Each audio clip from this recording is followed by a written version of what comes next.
Hello. So today we are going to do this chapter Introduction to Human Resource Management।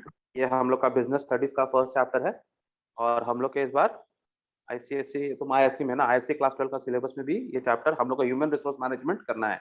Okay, तो human resource management के अंदर में काफी सारे chapters हैं जो कि हमारे एग्जाम में आ रहे हैं, तो हम लोग कोशिश करेंगे सारा चैप्टर्स को करके अपलोड करने के लिए। ठीक है, तो आज हम लोग फर्स्ट चैप्टर कर रहे हैं human resource management. Now India में ये जो कंसेप्ट है ह्यूमन रिसोर्स मैनेजमेंट का अभी चालू हुआ है, पहले था राजा लोग के टाइम पे। राजा लोग जो थे ना, जो किंग्स थे ना, वो लोग अपनी प्रजा का बहुत ध्यान रखते थे। क्यों रखते थे? तो यू नो, एक तो लॉजिकल सेंस है। जो अच्छा राजा कौन होता था? जो अपने प्रजा का ध्यान रखता था। ठीक है, तो उससे क्या होता था? राजा को क्या फायदा होता था? प्रजा भी उसके लिए ऑनेस्ट होती थी ना, प्रजा भी उसके लिए काम करती थी, उसको राजा को देखती थी। तो ये जो कंसेप्ट है कि आप अपने लोगों का अगर ख्याल रखोगे तो वो भी आपका ख्याल रखेंगे। ठीक है, तो गिव एंड टेक रिलेशन है, सिम्बायोटिक रिलेशन है। क्योंकि बिजनेस स्टडीज का चैप्टर है और मैं ये प्रिज्यूम कर रहा हूँ कि जितने भी अभी स्टूडेंट ये वीडियो देख रहे होंगे सब बिजनेसमैन बनने की कोशिश करेंगे। ठीक है, तो आप लोग को ये जो एस्पेक्ट है ये जानना बहुत जरूरी है कि ह्यूमन रिसोर्स मैनेजमेंट एक्चुअली क्या होता है। ठीक है ना, तो ह्यूमन ह्यूमन का मतलब क्या होता है? इंसान। रिसोर्स, रिसोर्स का मतलब क्या होता है? जो भी चीज को हम यूज कर सकते हैं। तो यहाँ पर ह्यूमन रिसोर्स का मतलब क्या हो गया? ह्यूमन भी एक रिसोर्स है ना। मान लो अगर हमारे यहाँ के जो ह्यूमंस हैं, जो हमारे यहाँ के लेबर हैं या जो भी हमारे यहाँ के एम्प्लॉय हैं, अगर वो तगड़े हुए, हेल्दी हुए, ठीक है, अगर वो एजुकेटेड हुए, अगर वो फिट हुए, अगर वो मोटिवेटेड हुए, तो वो हमारे लिए बेटर काम करेंगे। ठीक है, लेकिन वो हेल्दी कब होंगे, फिट कब होंगे, मोटिवेटेड कब होंगे? उनको रखना पड़ेगा, है ना, तभी तो होंगे। मान लो अगर आप किसी को कोई अच्छा कंडीशन ही नहीं दिए क्लास, अगर आजकल देखते हैं ना सब स्कूल में एसी लग रहा है क्लासेस में, क्यों लग रहा है? तुम देखिएगा बड़ा बड़ा जो इन्फोसिस का कंपनी है, जितना भी है, सब एयर कंडीशनड है। क्यों है? Because they want to give their employees या their student the better working condition. तो अगर आप इस ह्यूमन रिसोर्स को मैनेज करोगे तभी तो ये आपके लिए काम करेगा। तुम देख लेना, वो बिजनेसमैन ज्यादा तरक्की करते हैं जिनके स्टाफ खुश है वहां काम करके, है ना। अगर स्टाफ फख्र से ये बोल रहा है कि मैं यहाँ काम करता हूँ, तुम देखिएगा टाटा का एम्प्लॉय लोग ना घमंड से बोलता है कि मैं टाटा का एम्प्लॉय हूँ। ठीक है, माने they feel proud about it, क्योंकि वो लोग टाटा वाले उनका ख्याल रखते हैं। ठीक है, तो आपको ख्याल रखना बहुत जरूरी है। तो ह्यूमन रिसोर्स मैनेजमेंट का मतलब ये होता है कि मैं अपने जो माने जो हमारे यहाँ काम करते हैं लोग, वो एक रिसोर्स है। हर बिजनेसमैन को सोचना चाहिए वो कोई भिंडी तोरी ये सब नहीं है, लौकी नहीं है, दे आर रिसोर्स। अगर आप उनको सही से मैनेज करोगे तो वो आपको प्रॉफिट कमा कर देंगे। ठीक है, मैं थोड़ा सा पीछे जा रहा हूँ। पीछे बहुत जन आप लोग सब फैन होंगे, किसके बोला तो? Lot of you people are fan of Narayana Murthy. कौन है mister Narayana Murthy? Founder of Infosys. हाँ, तो हम लोग उनका एक कोटेशन ले लेते हैं, यहाँ तुम्हारे बुक में लिखा हुआ है। वो उन्होंने कितनी अच्छी बात बोली, उन्होंने बोला people are the biggest detriment determinant of companies fortune. बोला, वो बोल रहे हैं people are the biggest determinant of companies fortune. ये नारायण मूर्ति बोल रहे हैं कि जो हमारे लोग हैं वही हमारा फ्यूचर तय करेंगे। समझ में आ रहा है? तो हम लोग को उनको अंडर एस्टिमेट नहीं करना चाहिए। In the words of Narayana Murthy, are greatest asset, वो क्या बोल रहे हैं? हमारा सबसे बड़ा एसेट क्या है? पीपल। ठीक है, and what is important, they walk out of the door every single night and walk back every next morning. ठीक है, तुम ये सोचो, नारायण मूर्ति के जो एम्प्लॉय है, जो उनके बेस्ट इंजीनियर्स होंगे, वो डेली घर जाते हैं रात को। तो जब वो घर जाते होंगे तो बहुत सारी कंपनी उनको तोड़ने की कोशिश करती होगी कि भाई तुम मेरे यहाँ काम कर ले, तो उनका बेस्ट सॉफ्टवेयर इंजीनियर तुम मेरे यहाँ काम कर ले। तो नारायण मूर्ति को क्या ध्यान रखना है कि वो जो रात को घर जा रहा है वो दोबारा वापस मेरे यहाँ ऑफिस में आए। It's a big challenge. अगर आप इस बात की थोड़ा डेप्थ में जाओ तो एज अ बिजनेसमैन, क्योंकि सब आप लोग सब बिजनेसमैन बनने वाले हो फ्यूचर में, तो आप लोग सोचो कि आपका एम्प्लॉय जो रात को घर जा रहा है तो वो दूसरे दिन सुबह वापस आपके ऑफिस में आए, बिना रुके बिना टुके, खुशी खुशी आए। वो आपका सबसे बड़ा एसेट। ठीक है, जो बिजनेसमैन ने ये बात समझ लिया कि भाई मेरा ह्यूमन रिसोर्स जो है वो मेरा सबसे बड़ा मैनेजमेंट है, वो मेरा सबसे बड़ा एसेट है, वो बिजनेस पक्का तरक्की करेगा। ये बहुत छोटी सी बात है, लेकिन बहुत सारे बिजनेसमैन क्या करते हैं, बहुत सारे मालिक लोग क्या करते हैं, वो लोग लेबर के ऊपर बॉसीगिरी करने लगते हैं ना। उनको लगता है ये हमारा सर्विट्यूट हो गया, ये स्लेव हो गया हमारा, है ना, हम इसको सैलरी देते हैं, हम इसको पैसा देते हैं। ये बात गलत है, इट्स अदर वे अराउंड। वो तुम्हारे लिए काम करता है, तुम्हारा एस्पिरेशन, तुम्हारा ड्रीम्स वो फुलफिल कर रहा है ना। एक आदमी जो एंटरप्रेन्योर होता है वो सारा काम तो नहीं कर सकता। ठीक है, तो बाकी अगर वो सबको मैनेज करेगा तभी एक बड़ा इंस्टीट्यूट चलेगा। आज जितने भी बड़े बड़े बिजनेसमैन हैं उन्होंने अपने ह्यूमन रिसोर्स मैनेजमेंट को बहुत अच्छे से मैनेज किया हुआ है, इसी के लिए आज वो सक्सेस की तरफ चल रहे हैं। समझ में आ रहा है क्रिश? तो यहाँ पर अगर हम लोग थोड़ा सा मैं तुम लोग के लिए पीडीएफ शेयर कर देता हूँ, तो हम लोग ये बुक का पीडीएफ से थोड़ा सा पढ़ लेंगे, ठीक है। तो यहाँ पर हम लोग क्या बोला, meaning and definition of human resource management, क्या बोल रहा है, HRM, इसको शॉर्ट फॉर्म में हम लोग बोलते हैं human resource management. HRM is a part of management which is concerned with people at work and with their relationship within the organisation. क्या मतलब हुआ इसका, बोल रहे हैं कि हम लोग human resource management is part of management, माने ये मैनेजमेंट का काम है, ये मैनेजमेंट का काम है जो देखता है concern with the people at work, जो लोग काम कर रहे हैं उनसे कंसर्न है और उनका क्या रिलेशनशिप है ऑर्गेनाइजेशन के साथ। माने क्या वो ऑर्गेनाइजेशन को अपना अपना ऑर्गेनाइजेशन समझ रहे हैं, क्या वो उनको ऐसा लग रहा है कि भाई हम खाली 8 to 5 जॉब है, हम काम करें तो अच्छा नहीं करें तो हमको सैलरी मिलेगा, ये चीज गलत है, ठीक है। माने जो मैनेजमेंट है उनका काम करना है कि वो जितने भी हमारे लोग हमारे ऑफिस में काम करते हैं वो इसको अपना ऑर्गेनाइजेशन समझे, समझ में। It seeks to bring together men and women who make up an enterprise enabling each to make his or her best contribution to its success. माने जब सारा एम्प्लॉय ये सोच लेगा कि हमको हमारे मैनेजमेंट को, हमको हमारे ऑर्गेनाइजेशन को सबसे अच्छी जगह लेकर जाना है, तब हमारा बिजनेस तरक्की करेगा। तो हमारा बिजनेस जो है वो सिर्फ हमारे ऊपर डिपेंड नहीं करता, वो हमारे एम्प्लॉय के ऊपर भी डिपेंड करता है। और एम्प्लॉय हमारे संग काम कब करेंगे, जब हम उनका केयर टेक करेंगे, जब उनका टेक केयर करेंगे, समझ में आ रहा है। For a human resource management may be defined as a field of management which has to do with the planning, organizing and controlling the functions of procuring, developing, maintaining and utilizing the labor force such that the, यहां तक मैं एक बार समझा दूं तुम लोग को, नरेंद्र मोदी जो है ना हमारे प्राइम मिनिस्टर जो है, उनसे ये सीखना बहुत जरूरी है, ठीक है। वो हमेशा ह्यूमन रिसोर्स मैनेजमेंट के ऊपर बहुत ज्यादा ध्यान देते हैं। तुम उनकी टीम देखो, ठीक है, तुमको ऐसा कहीं भी लगता है जो अमित शाह जो हमारे होम मिनिस्टर है वो नरेंद्र मोदी के सामने कुछ दब रहे हैं, नहीं दब रहे ना, उनका ये बहुत अच्छा स्किल है। आज नरेंद्र मोदी जी जो है, लाइक हम लोग एक तो एग्जांपल हो सकते हैं, रोल मॉडल हो सकते हैं। उनका जो उनको उन्होंने अपनी पार्टी को जिस प्रकार से ऑर्गेनाइज किया, इट इज मच बेटर, ठीक है। हर आदमी को सीखना चाहिए कैसे लोगों को, माने बड़े से बड़े पावरफुल लोगों को वो लेकर आए हैं और उनको मैनेज कर रहे हैं ना। जो अगर अजित डोभाल जी की बात कर ले आप, और जो हमारे जयशंकर जी हैं, जो हमारे क्या नाम है, वो तो एक जमाने में आईएएस भी थे और आज हमारे फॉरेन मिनिस्टर है वो, तो उनको जो सोचो इतना पावरफुल लोगों को नरेंद्र मोदी ने कंट्रोल किया हुआ है ना। अब तुम ये भी सोचो कि इतने पावरफुल लोग अगर तुम्हारे लिए काम कर रहे हैं तो क्यों कर रहे हैं, वो तो अपने आप में पावरफुल है, वो तो अपना कुछ कर सकते हैं, लेकिन वो तुम्हारे लिए काम कर रहे हैं, इसका मतलब तुम्हारे अंदर कुछ तो बात है, तभी तो वो तुम्हारे अंदर काम कर रहे हैं। और जब इतने अच्छी टीम तुम्हारे लिए काम करेगी तो डेफिनेटली रिजल्ट अच्छा होगा। आज हम लोग क्रिकेट टीम की भी बात कर ले, रवि शास्त्री की बात कर ले, कितना तुम सोचो विराट कोहली का कितना बड़ा ईगो होगा ना, रोहित शर्मा कितना बड़ा ego, they are top of the games ना, ये लोग अपने अपने गेम में सबसे टॉप पे है, तो इनका एटीट्यूड होगा, इनका ईगो होगा, इस सबको तो मैनेज करना पड़ेगा किसी ना किसी को।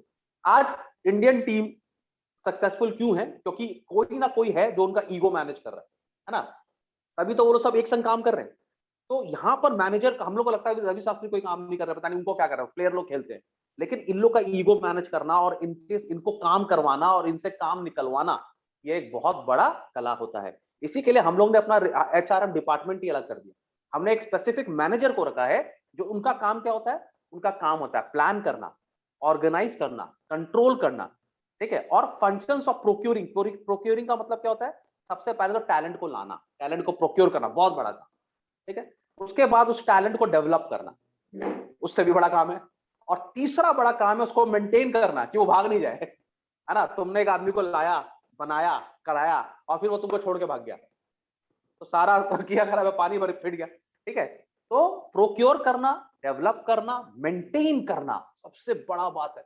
और मेंटेन करने में तो हम लोग की घर की मम्मी लोग एक्सपर्ट है ना, कैसे किसको मेंटेन करना है, कौन सी मेड को कैसे मेंटेन करना। तुम देखता हो अगर मम्मी लोग हमेशा एक काम करते रहती है, HRM भी चलता रहता है, तेरे घर में कौन सी मेड है, मेरे घर में कौन सी मेड है। अरे उनको मेंटेन करना कम बात नहीं है भाई, उनको भी मेंटेन करना बहुत वो बात है।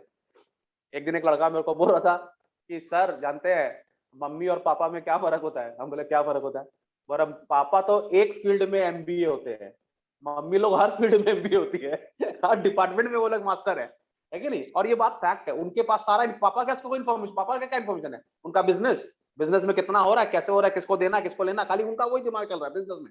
और मम्मी लोग का सब चलता है, पड़ोसी क्या कर रहा है, किसके घर में क्या हो रहा है, वो क्या कर रहा है, किसके घर में कौन आया कौन गया, वो लोग हर डिपार्टमेंट MBA। तो ये लोग जो काम है HRM का काम, हम लोग उसको बहुत, इंडिया में हम लोग HRM का बहुत अंडर वैल्यू करते हैं। हम लोग को लगता है इंसान तो काम करने के लिए ना, उसको मेंटेन करना और उसको डेवलप करना बहुत इंपॉर्टेंट काम होता है। अगर आपकी टीम अच्छी नहीं है तो आप कभी सक्सेस नहीं हो सकते। This is one of the reason जो बहुत बड़े बड़े लोग फेल हो रहे हैं, ठीक है। अभी हमारे इंडिया में तुम देखेगा, अगर हम लोग अपना स्टडी लैंग्वेज देख ले तो तुम देखता है आजकल यूट्यूब में चलता रहता है कि चल रहा है ना, मैं नाम लेना नहीं चाहता, दो बड़ी इंस्टीट्यूट में टक्कर चल रहा है, वो उसका टीचर को टान रहा है, वो उसका टीचर को टान रहा है, और यूट्यूब में वीडियोस आ रहे हैं।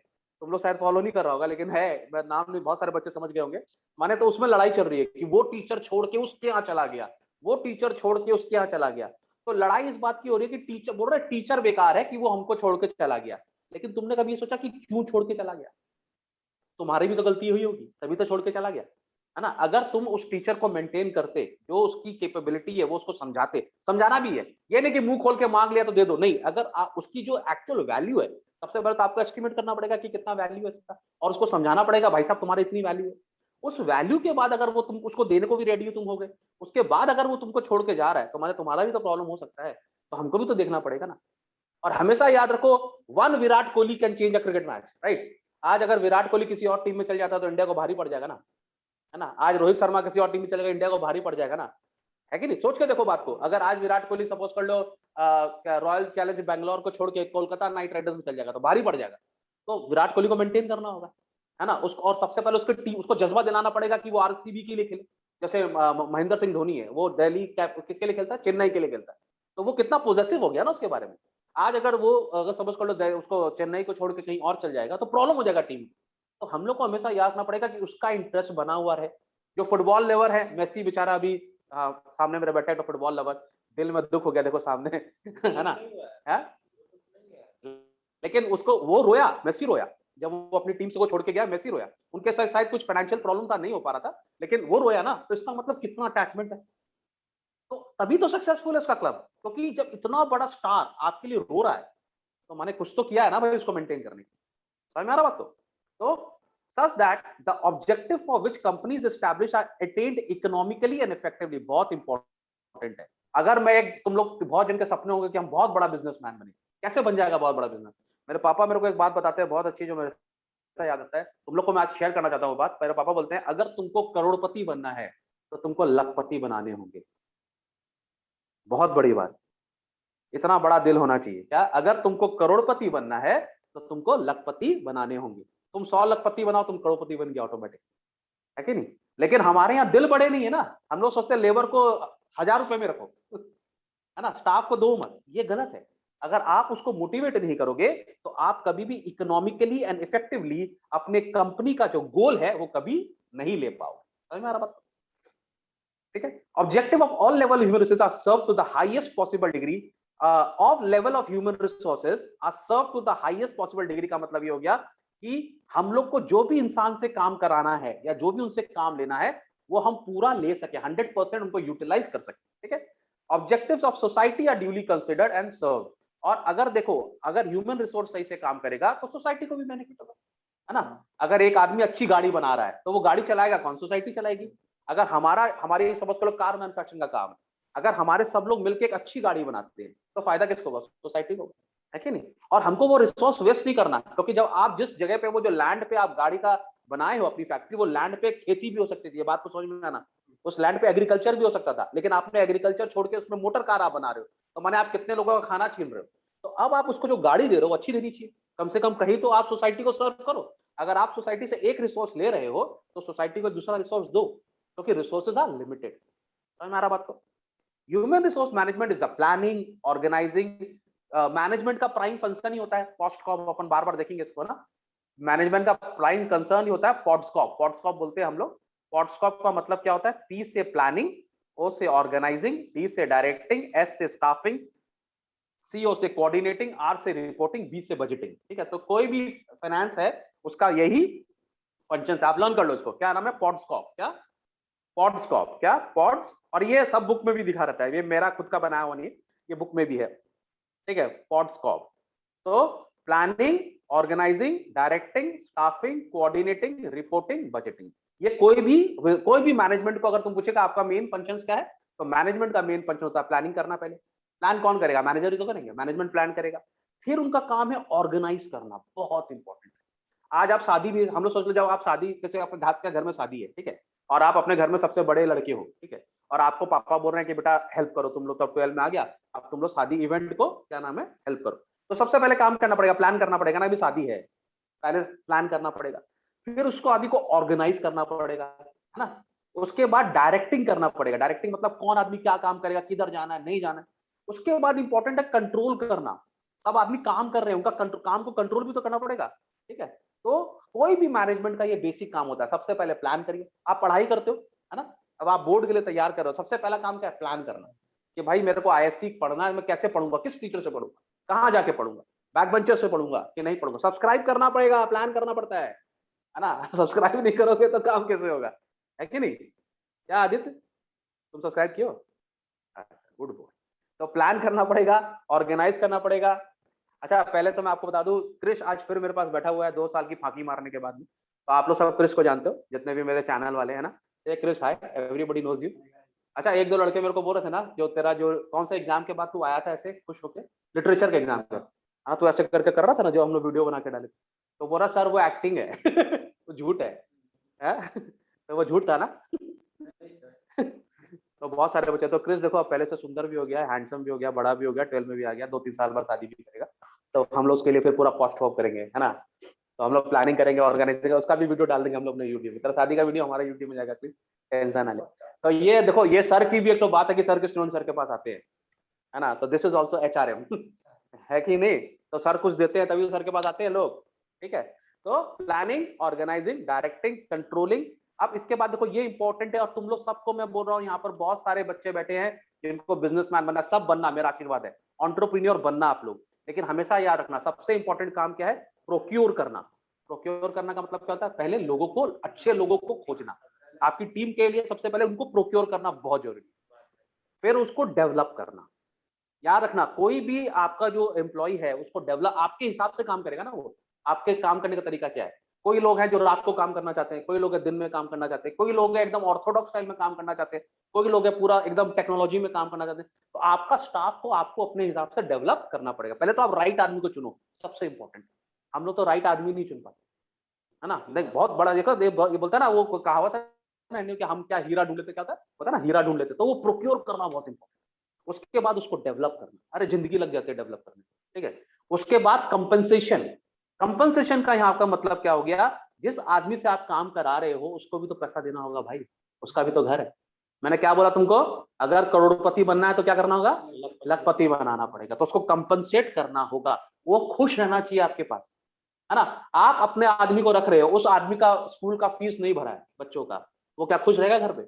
उसके घर पे खाना नहीं है, क्या वो खुश रहेगा। आप अपने घर में 5 स्टार में खा रहे हो, उसके घर में रोटी नहीं है, वो खुश रहेगा, कभी नहीं रहेगा। तो कंपनसेट करो। अब मैं ये नहीं बोल रहा कि उसके घर में पूरा भर दो, माने जो उसका वैल्यू है उतना वैल्यू तो आपको कंपनसेट करना पड़ेगा आपको, तो उसको कंपनसेशन देना है। उसके बाद करना है इंटीग्रेशन। इंटीग्रेशन का मतलब क्या होता है, आपकी आपके प्लान में वो इंटीग्रेट हो जाए, माने जो काम आप चाहते हो उस काम में वो इंटीग्रेट हो जाए। वेरी इंपॉर्टेंट, है कि नहीं। और अगर आपका आदमी इंटीग्रेट नहीं हो रहा है, आप फेल हो रहे हो, याद रखना बात। तो मैं ये बार बार उन टीचर को बोल रहा हूँ जो लड़ रहे हैं आपस में कि वो टीचर छोड़ के चली गई, वो टीचर छोड़ गई। तो गलती उस टीचर का नहीं है जो छोड़ के चली गई, गलती आपका है कि क्यों छोड़ के चली, क्यों आप उसको मैनेज नहीं कर पाए, है ना। या तो फिर आपने प्रोक्योरमेंट रॉन्ग किया होगा, आपको आदमी को पहचानने की अकल नहीं है, या तो ये मानो, है ना। और ऐसा वो छोड़ के चले, जो भी XYZ छोड़ के चला गया, तो इसमें आपकी बहुत बड़ी कमी है, और आपको देखना पड़ेगा नेक्स्ट टाइम नहीं होगा। क्योंकि अगर ये ट्रेंड ही बन जाएगा कि आप प्रोक्योर करोगे, डेवलप करोगे, उसको कंपनसेट करोगे, फिर वो आपको छोड़ के चल जाएगा, तो फिर आप तरक्की कैसे करोगे, सारा जिंदगी तो इसी में लग जाएगा, है कि नहीं। उसके बाद मेंटेनेंस बहुत इंपॉर्टेंट है।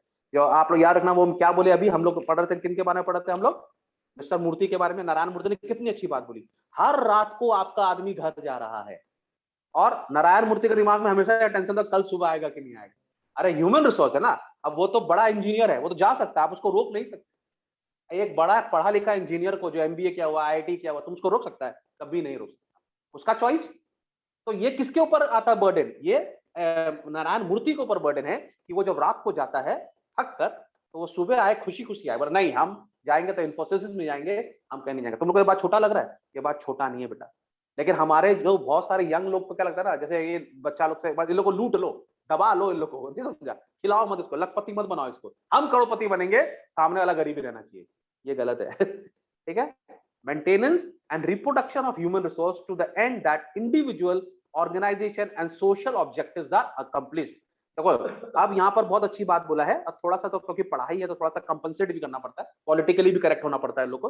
तो ये लोग बोल रहा है क्यों चाहिए ये सब चीज, क्योंकि आपका इंडिविजुअल गोल, हमेशा याद रखना, एक अच्छा एंटरप्रेन्योर कौन होता है, अच्छा बिजनेसमैन कौन होता है, जो अपना गोल उसको पता है कि मुझे क्या चाहिए, मुझे कहां तक जाना है, मुझे कितना डॉलर्स फोर्ब्स में आना है कि नहीं आना है, मेरी कंपनी को लिस्ट कराना है कि नहीं। तो आपका सबसे पहले इंडिविजुअल गोल होना चाहिए, ठीक है। जो आपका इंडिविजुअल गोल होता है वो आपका ऑर्गेनाइजेशन गोल बन जाना चाहिए, माने आपका गोल पूरी ऑर्गेनाइजेशन को मालूम होना चाहिए। जैसे नरेंद्र मोदी का सपना पूरी बीजेपी की जो कोर टीम है उनको पता है कि नरेंद्र मोदी क्या करना चाहते हैं, ये उनकी मानता है। I am not praising anybody, ठीक है, मैं उनका काम, because we are a management student, हम लोग उनके काम के ऊपर एनालिसिस कर रहे हैं, हम मोदी के ऊपर हमारा कोई पर्सनल वो नहीं है, लेकिन उनकी जो ऑर्गेनाइजेशन है उनको पता है कि उनको क्या चाहिए, है ना। तो आपका जो इंडिविजुअल गोल है वो आपका ऑर्गेनाइजेशनल गोल बन जाना है, और उसके बाद वो आपका सोसाइटल ऑब्जेक्टिव भी होना चाहिए। ये थोड़ा सा पॉलिटिकली करेक्ट हो रहा है, सोसाइटी को भी बेनिफिट होना है, सोसाइटी को लेके चले भाई, है ना, वरना झमेला हो जाएगा, ठीक है। तो ये आपके तीनों गोल जो है, individual, organisational and societal objectives are accomplished. क्या भैया तुमको अभी से नींद आने लग गया है, तुमको बिजनेस नहीं करना है, हा? अरे तो ऐसे ही बिजनेसमैन इंडिया में भर गए, हो गए बिजनेसमैन, हाँ ऐसे ही हो गए। टीम है तुम्हारे पास, 50 की टीम होने, तो ये बिजनेसमैन कब होगा, ये अपना एक तो दुकान खोल के बैठने को बिजनेसमैन नहीं बोलते हैं। बिजनेसमैन होता है, बिजनेसमैन कौन होता है, एंटरप्रेन्योर क्या होता है, जिसके अंदर लीडरशिप क्वालिटी हो, जो 5,000 आदमी को लेके चल सके। बेटा मुंडी हिलाने से नहीं होता, करोगे तो हम तो फायदा तो हमको ही होगा, मेरा ही स्टूडेंट है, ठीक है ना, हमको भी दे देना, सर को भी एक थोड़ा सा देना, सर आप हमको पढ़ाए थे। हाँ हाँ मेरे को ही रखेगा काम पे, पागला। खैर एनीवेज, देखो यहाँ पर एक तो कैरेक्टरिस्टिक्स दिया हुआ है ऑफ ह्यूमन रिसोर्स मैनेजमेंट, ठीक है। अब इसके अंदर देखो कितना सारा कैरेक्टरिस्टिक्स है, कंप्रेहेंसिव फंक्शन, पीपल ओरिएंटेड, ठीक है, action oriented, individual oriented, development oriented, pervasive functions, ठीक है, ये सब कंटिन्यूअस फंक्शन, टोटल 15 सिस्टम यहाँ पे दिया भी है, देखो यहाँ पे ये पूरा लाइन से दिया, 15 फंक्शन है, ठीक है। 15 फंक्शन को लर्न करने में नानी याद आ जाएगा, राइट, लेकिन मैं तुमको ये 15 फंक्शन 15 मिनट में याद करा दूंगा। क्या 15 फंक्शन कितना देर में, घड़ी मिला लो अपना अपना, 15 मिनट में याद कराऊंगा, ठीक है। घड़ी मिला लिया तो देखो मैंने एक तो कोड बनाया है, ठीक है। कोड क्या है, वाई, क्या दिख रहा है तुम लोग को स्क्रीन पे, स्क्रीन पे देखो, देखो वाई FCCIP पेड सी सिंस, ठीक है, ये तो मैंने कोड बनाया है, वाई FCCIP पेड सी सिंस, ठीक है। तो मैंने इसका फुल फॉर्म तुम लोग याद रखेगा कि why federation of cricket control in Pakistan, याद रहेगा क्या, why federation of cricket control in Pakistan paid catastrophically, catastrophically मतलब आज पाकिस्तान का क्रिकेट का हालत बहुत खराब है, ठीक है। तो सी को आप इसको कर सकते हैं, सर्टेनली भी कर सकते हैं, या कंटिन्यूअसली, कुछ भी आप सी पे बना सकते हैं, लेकिन कैटास्ट्रोफी करने से क्या है, आज पाकिस्तान का क्रिकेट का हाल कैटास्ट्रोफिकली है, इसी के लिए मैंने यूज किया है ये कि why federation of cricket control in Pakistan paid PAID catastrophically for, मैंने सेंटेंस को कंप्लीट कर लगाया, इट सिंस, सिंस माने पाप, ठीक है। तो वो अपने पाप के लिए क्यों कर रहे हैं, मालूम है क्यों कर रहे हैं पाप के लिए, क्योंकि उन्होंने ह्यूमन रिसोर्स मैनेजमेंट नहीं किया, ठीक है। तो तुम्हारा जो फंक्शंस हैं कि क्यों इनका फंक्शंस हो रहा है, समझ में आ रहा है कि हमारा क्या कैरेक्टरिस्टिक्स ऑफ ह्यूमन, आज BCCI सक्सेसफुल क्यों है, क्योंकि उन्होंने ह्यूमन रिसोर्स मैनेजमेंट किया है। देखो तुमको मैं तो बात बता रहा हूँ, Rohit Sharma is one of the top player in the world, Virat Kohli is also one of the top player in the world, ठीक है। इंडियन टीम में आज बहुत से टॉप प्लेयर है, Ravichandran Ashwin is also one of the top player in the world. इन लोग top player के ईगो होंगे, ये बात आप मानते हो, ये ईगो क्लैशेस होंगे, ये बात आप मानते हो, लेकिन इस टीम में ईगो क्लैशेस नहीं हो रहे। इसका मतलब तुम लोग समझ रहे हो क्या है, इसका मतलब ये किसी ना किसी ने तो आचरण किया हुआ है, इनका ईगो मेंटेन किया हुआ है, ठीक है, इनको कंपनसेट कर रहा है, इनको स्पेस दे रहा है, इनको इज्जत दे रहा है, इनको जो चाहिए वो मिल रहा है, तभी टीम परफॉर्म कर रहा है। वरना हमेशा याद रखो, बड़े बड़े लोगों के से हम लोग को मन तो करता है कि हम बड़े आदमी को एम्प्लॉय करें, लेकिन उसको मैनेज भी तो करना पड़ेगा। आज पाकिस्तान क्यों नहीं कर पा रहा, क्योंकि उनका HRM खराब है।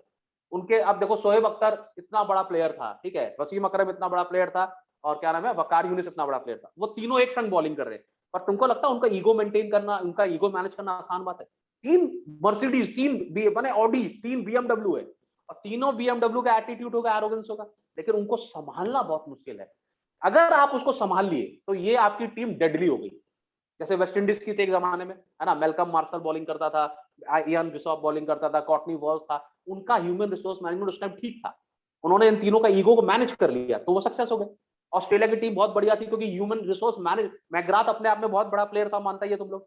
शेन वॉर्न अपने आप में लेजेंड है, मानता ही है। तो एक ही सम खेलता था ये लोग, एक ही टाइम पे खेलता था। उसमें स्टीव वॉ था, मार्क वॉ था, लेकिन इनका एचआरएम सही था उस जमाने में, नहीं समझा, इनका ह्यूमन रिसोर्स मैनेजमेंट सही था, इसी के लिए लोग सक्सेस हुए। अब क्या हो रहा है, अभी या तो क्वालिटी नहीं है या एचआरएम नहीं है, तभी टीम्स नहीं चल। ठीक है, तो मैंने तुमको क्या क्वेश्चन यहाँ पर दिया समझने के लिए, क्यों एचआरएम का कैरेक्टरिस्टिक्स क्या होता है कि why FCCIP paid catastrophically for their sins because they failed in doing HRM. अब वाई से अपन ले लेते हैं, एक एक तो वर्ड लेंगे, इसका मतलब क्या, वाई मींस यंग डिसिप्लिन। ठीक है, वाई क्या है, यंग डिसिप्लिन। ठीक है, तो human resource management is of comparatively recent origin, it started in the last part of 19th century, it is relatively a new specialized area as compared to manufacturing and marketing। हम लोग HRM पे ध्यान ही नहीं देते थे, ये बहुत ही नया कंसेप्ट है, यंग डिसिप्लिन है ये, यंग डिसिप्लिन ना अभी का कंसेप्ट है, अब लोग समझने लगे हैं, जब लोगों को स्टडी करते हैं ना। अब तुम देखो इंडिया में पहले एक ही ओलंपियन था, ठीक है, जैसे हमारे यहाँ मैरी कॉम ही थी जो जिनका छाया हुआ था, लेकिन अभी इतने सारे ओलंपियन को गोल्ड मिल रहा है, आने वाले टाइम पे और मिलेगा, तो इनको मैनेज करना आसान नहीं होगा, है ना। अभी तो क्या रिस्पेक्ट है कि भाई गोल्ड लिया, एक ही गोल्ड है। अब तुम सोचो चाइना में तो हर आदमी गोल्ड ले रहा है, एक ही मैंने बैडमिंटन टीम में चार चार आदमी का मैंने तुम देखेगा, फाइनल्स भी दोनों चाइनीज के बीच में हो रहा है, तो उन दोनों का ईगो मेंटेन करना आसान नहीं होगा, है ना। हमारे इंडिया में भी एक तो वो हो गया ना ट्रेजेडी कुश्ती को लेकर, है ना, हमारे इंडिया में भी तो हुआ है, वो जो हमारे जो रेसलर है जो कि ब्रॉन्ज मेडल और सिल्वर मेडल जीते हैं, क्या नाम है उनका, उनका भी एक जन से था लड़ाई, उनका उनका कोई था, नहीं मैनेज हो पाया, तो हमारा इंडिया का नुकसान हुआ ना। अब उस वाले फील्ड में हमको नहीं मिल रहा है गोल्ड, तो वहां पे एचआरएम की कमी थी, आपको एचआरएम करना पड़ता है, तो HRM is a young discipline. ठीक है, फिर हम लोग ने क्या बनाया, एफसीसीआई, तो एफ से क्या था, अब एफ का फंक्शन हम लोग देख लेते हैं यहाँ पे, एफ से हमने क्या फंक्शन बनाया है, F F F future oriented. ठीक है, वाई से क्या था, यंग डिसिप्लिन, एफ से क्या है, फ्यूचर ओरिएंटेड। क्या तुमको लगता है एचआरएम फ्यूचर ओरिएंटेड है ना। अगर हम अपने स्टाफ को तैयार डेवलप करना पड़ता है ना स्टाफ, तो फ्यूचर में जाके तो वो लोग काम करेंगे। तो human resource management is concern with helping organisation achieve its objective in the future.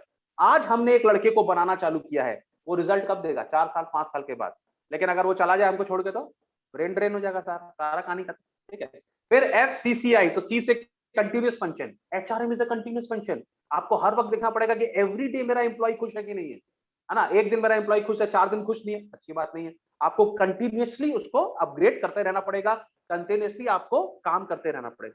Challenging function, managing a human resource is a challenging job due to dynamic nature of people ना। Virat Kohli bore हो गया, नहीं मजा आ रहा भाई, नहीं खेलेंगे बांग्लादेश पे, नहीं खेलेंगे सर, चैलेंज ही नहीं आ रहा है। तो आपको उसको मोटिवेट करके, जैसे आदित्य है, उसको पढ़ते पढ़ते हो रहा है यार बोर हो गए पढ़ते, क्यों बोर हो गए, क्योंकि सब्जेक्ट में कोई चैलेंज ही नहीं आ रहा। जब तक चैलेंज नहीं आ, जब तक सम्स, हम लोग मैथ्स में मजा क्यों आता है, जो लोग मैथ्स में मजा लेते हैं, क्यों मजा लेते हैं, क्योंकि नए नए सम्स आते हैं, करने में मजा आता है ना, चैलेंज होना चाहिए लाइफ में ना। अगर आप एक ही ऐसा सम करते रहेंगे तो आपको मजा आएगा, नहीं आए, तो चैलेंजिंग फंक्शन होना चाहिए। तो एफ सी सी आई ना, आई से क्या था हमारा, आई से आई से आई से आई से आई से आई से आई से आई से आई से आई से आई से आई से आई से आई से आई, आई से आ गया इंटरडिसिप्लिनरी। ठीक है, human resource management involves application of knowledge drawn for several disciplines like sociology, anthropology, psychology, economics etcetera. माने बहुत सारी स्टडीज मिलकर एक, क्योंकि ह्यूमन है ना, ह्यूमन का दिमाग तो जानता है ना, कभी भी कुछ भी हो जाएगा लोग, तो उनको बहुत सारे फील्ड की पढ़ाई उनके ऊपर लगानी पड़ती है, सोशियोलॉजी लगानी पड़ती है, साइकी काम करना पड़ता है, आदमी का साइकी के ऊपर काम करना पड़ता है ना। कभी कभी तो कोच का क्या होता है, देखा तेरे को ऐसे बोल दिया, अच्छा ऐसे बोल दिया तो वो साइकोलॉजी में काम करना था, आदमी को हर वक्त मोटिवेट करना पड़ता, तो इट्स अ कंटीन्यूअस जॉब, क्या रखना है इस बात। ठीक है, तो हो गया हमारा एफसीसीआई पी, पी से क्या था हमारा, परवेसिव, बहुत इंपॉर्टेंट है ये परवेसिव जो है ना, इसका मतलब पता है तुम लोग को, परवेसिव का मतलब, तुम लोग अगर मैनेजमेंट के लड़के हो और अगर तुमको परवेसिव का मतलब नहीं मालूम तो तुम सोच लो मैनेजमेंट छोड़ दो। It is one of the most important word in management या इन बीएसटी या इन कॉमर्स। क्या, परवेसिव, परवेसिव का मतलब होता है विच इज प्रेजेंट एवरीवेयर। ठीक है, एचआरएम हर जगह है, चाहे वो क्लासरूम हो, चाहे वो ऑफिस हो, चाहे वो घर हो, चाहे मम्मी कर रही हो या पापा कर, हर जगह। आप अगर आप एक छोटा सा इवेंट भी कर रहे हो फिर भी परवेसिव है ना, क्योंकि वहां पे आपको एचआरएम करना पड़ेगा, है ना। तो परवेसिव का मतलब है विच इज प्रेजेंट एवरीवेयर, तो एचआरएम इज प्रेजेंट एवरीवेयर, ये एक लाइफ का नियम है, ये लाइफ का एक चीज है जो होना ही पड़ेगा। ठीक है, तो एफसीसीआईपी हो गया, हम लोगों ने क्या किया था, वाई एफसीसीआईपी पेड, तो पी ए आई डी तो स्टार्टिंग में ही हमारा, देखो स्टार्टिंग में पेड मिल गया था, है ना। देखो पी यहाँ से पीपल ओरिएंटेड, ए से एक्शन ओरिएंटेड, आई से इंडिविजुअल ओरिएंटेड, डी से डेवलपमेंट ओरिएंटेड, याद रहेगा। ठीक है। तो ऑब्वियसली जो हमारा एचआरएम है वो पीपल ओरिएंटेड है, क्योंकि हम तो एचआरएम पीपल लोग के ऊपर ही करते हैं, ठीक है। तो वो पीपल ओरिएंटेड हो गया। तो human resource management is concerned with the employees as individual as well as group. It is a process of achieving the best fit between individual, job, organization and environment. It is a process of bringing people and organization together. हमारे organisation में किस तरह के लोग किस तरह काम के लिए जरूरत है, वो हमारे लिए बेस्ट ओरिएंटेड है। फॉर एग्जांपल अगर एक तो बिग बाजार है, उसको एक अलग टाइप का एम्प्लॉय चाहिए, ठीक है। बिग बाजार के अंदर तो सेल्समैन ज्यादा अच्छे होने चाहिए, है ना। दूसरा डिपार्टमेंट होगा, उसको कुछ और चीज चाहिए, जैसे गाड़ी वाला लोग को सेल्समैन नहीं होना, टेक्नोलॉजिकली ज्यादा साउंड होना चाहिए। तो हमारी ऑर्गेनाइजेशन में किस तरह के लोग चाहिए, तो पीपल ओरिएंटेड है। Action oriented, focus on action rather than on record keeping of procedure. It stresses the solution of human, माने एक्शन माने एचआरएम का काम ही है प्रॉब्लम सॉल्व करो। अगर तुम्हारा एक आदमी है जिसको प्रॉब्लम हो रहा है, तो तुम खाली बात नहीं कर सकता, उसका प्रॉब्लम सॉल्व करना पड़ेगा, तभी तो फायदा, वरना क्या फायदा। Individual oriented, each employee is considered as an individual. हर एक आदमी के ऊपर ध्यान रखना पड़ेगा, हर एक आदमी का दिमाग अलग है। Virat Kohli is different, Rohit Sharma is different. आज रवि शास्त्री को कितना मोटिवेट करना पड़ता होगा, सोचो, है ना। रोहित शर्मा का काम अलग है, वो अलग दिमाग चल रहा है। विराट कोहली का काम अलग है, उसका काम है गाली देना, उसका काम है संभाल के खेलना। तो सबको वैसे मोटिवेट करना पड़ता होगा, नहीं। अजिंक्य रहाणे को अलग से मोटिवेट करना पड़ता होगा। मैं क्रिकेट का एग्जांपल इसके लिए दे रहा हूं। अब सपोज करो तुम्हारी टीम में एक बार हुआ था ना, मेसी और वो क्या नाम है उसका, रोनाल्डो एक ही टीम में खेल रहा था, एक संग एक ही क्लब में नहीं खेल रहा था मेसी और रोनाल्डो। नहीं हुआ एक बार, कभी कभी नहीं हुआ। मेरे ख्याल से एक टीम में वो लोग संग में था, रियल मैड्रिड में किसमें संग में खेल रहा था वो लोग, नहीं हुआ। अगर सपोज करो खेल रहा होता तो कौन फॉरवर्ड बनेगा भाई, झमेला हो जाता बहुत बड़ा, लेकिन उसको मैनेज करना सरदर्द है वो, है कि नहीं। तो डेवलपमेंट ओरिएंटेड, अल्टीमेट गोल क्या है, खाली हमको उनको लल्लो चप्पो नहीं करना, हमको डेवलपमेंट करना है, हमको फायदा क्या, क्योंकि मेरा आइडिया क्या है, मेरा आइडिया है अपना ऑर्गेनाइजेशन को आगे लेकर जाना, है कि नहीं। तो पेड हो गया। फिर सी से 3 है, कंटिन्यूअस फंक्शन, चैलेंजिंग फंक्शंस, ठीक है। फिर ये एक और सी से भी है हम लोग का, तो आपको यहाँ पे एक और सी भी मिल जाएगा, ठीक है। और उसके बाद हम लोग क्या है, सिंस, SINC। तो एस से स्टाफ फंक्शन है, आई से एक और है, ठीक है, एन से हम लोग का क्या है, अच्छा, science as well as art, बहुत इंपॉर्टेंट है। जो मैनेजमेंट होता है वो साइंस भी होता है और आर्ट भी होता है, आपने उसके बारे में पढ़ा होगा। तो ये सारे के कोड मैंने पूरे 15 के कोड दिए, देखो ये 15 है, वाई 1 4 6 10 11 4 15। तो आप इसको 15 को कोड के हिसाब से याद करोगे, 15 मिनट के अंदर आपको ये याद हो जाएगा और आप इसको अच्छा आंसर, आप तो 2-3 पॉइंट याद करते हो, हम लोग 15 पॉइंट याद करते हैं 5-15 मिनट के अंदर, ठीक है। तो कोड क्या है, why federation of cricket control in Pakistan paid for since. अगर ये लोग मेरा ये वीडियो सुन रहा होगा ना पाकिस्तानी लोग, तो वो लोग भी एचआरएम करेगा और उनका टीम भी, उनके अंदर बहुत टैलेंट है ना, वो लोग भी अच्छा कर सकता है। हर टीम को याद रखना, अगर आपका ऑर्गेनाइजेशन सही काम नहीं कर रहा है, याद रखो, अगर आपका बिजनेस में नुकसान हो रहा है, कोविड के टाइम पर भी अगर नुकसान होता है, तो आपके अंदर भी गलती हो सकता है, अपना एचआरएम ठीक कीजिए। तो this is part 1 of the video, ठीक है। हम लोग कल पार्ट 2 शूट करेंगे। अच्छा लगे सब्सक्राइब करो और ज्यादा से ज्यादा कमेंट करो कि सर वीडियो बनाइए, मजा आ जाएगा। हम लोग इस तरह से करेंगे, पूरा बीएसटी खत्म कर देंगे, ठीक है। सबसे बोलता ना, आपका ध्यान किधर है, मयंक सर इधर है। चलो बाय बाय एवरीबॉडी।